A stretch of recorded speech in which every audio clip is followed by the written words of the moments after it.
you said you compared the utterances in October 18 tsaka November 23. Sabi mo, you found at least 3 or 4 disturbing statements. Tama ba? Now, ano ba yung 3 statements na ito?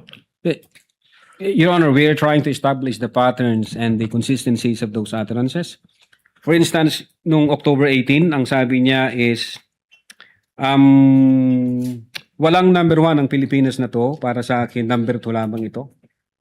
Walang number 1. And then we compared it in November 23. Ang sabi niya, ni-reiterate niya, I do not recognize anybody above me.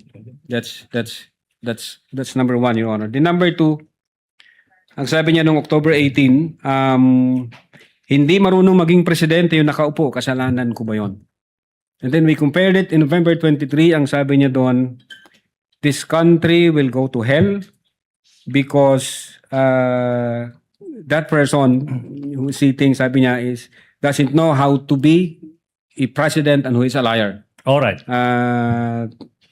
The number 3, ang sabi niya sa October 18, meron akong 5 impeachable offense na alam kay BBM pero papasabad dyan sa House. Siyempre hindi. Then kinumpare namin yung November 23. Ang sabi niya doon is he was lying through his teeth para makuha lang yung boto ng mga tao.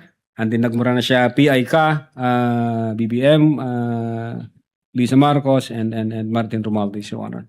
What do you mean by PI? Sir. Okay. You said that you found these 3 comparisons disturbing. Now, these 3, ano yung significance ng 3 comparisons na ito sa investigasyon nyo? Kung meron man. Yes, Your Honor. Based on these patterns and consistencies in the utterances made by the Vice President, it appears that these statements